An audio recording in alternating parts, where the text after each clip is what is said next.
In other news, the administrative handling of Janusz Waluś, who is supposed to be released on parole, appears to have caused some confusion. It's now uncertain if he is leaving the Kgosi Mampuru Correctional Centre today.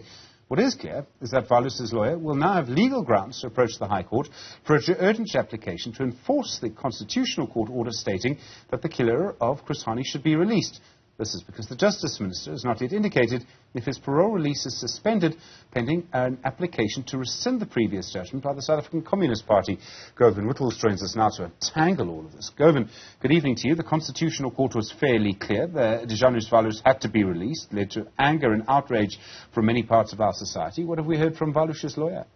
Well, not much. It seems there's a peculiar silence around the handling of the release on parole of Janusz Waluś. First of all, the South African Communist Party not hearing much either, and the reason why there is the silence is because the Justice Minister has yet to determine whether or not his release on parole has been suspended.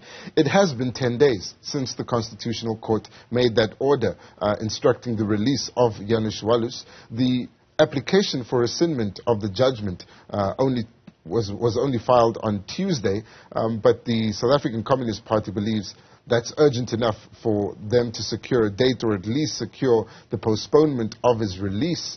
What's peculiar about this is that nobody's talking about it. We were outside the Kgosi Mampuru prison for most of the day. We understand that the ordinary processing time for the person who's about to be released on parole has lapsed after 4 p.m. If they process him now and release him on parole, it would be an extraordinary processing of Janusz Waluś. He's likely, according to some of the officials, to be processed and taken out in an unmarked vehicle to a safe house. That's the same treatment Eugene Koch got when he was released on parole.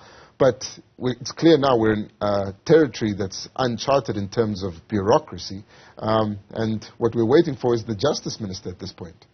And the Justice Department, the South African Communist Party, all of them have to make decisions here? The Justice Minister's media liaison, at least, not responding at all to any requests for information about whether, firstly, they'll release the statement, and then, also interestingly, the Department of Correctional Services not willing to confirm or deny whether they've received an instruction from the Justice Minister to process Janusz Waluś on parole. What I'm saying is that right now they may be working on getting him out of the correctional center and possibly into that safe house. Of course, we've heard from the Home Affairs Minister saying that he's been granted citizenship to serve out his parole here in South Africa, and he'll have to do that for the rest of his life. But we don't know if his lawyer, who's also said, I'm not commenting at this stage, is preparing to lodge an urgent application to get him out of the country. Looks like they're trying to hide all of this from the public, despite the massive public interest and the fact that just yesterday there were almost 1,000 people outside the Kgosi Mampuru Correctional Center calling for him not to be released. There is massive public interest here, and it's being handled in a very secretive way. Govan Whittles, thank you very much indeed. Well, we expect developments on that story too, perhaps as early as this evening.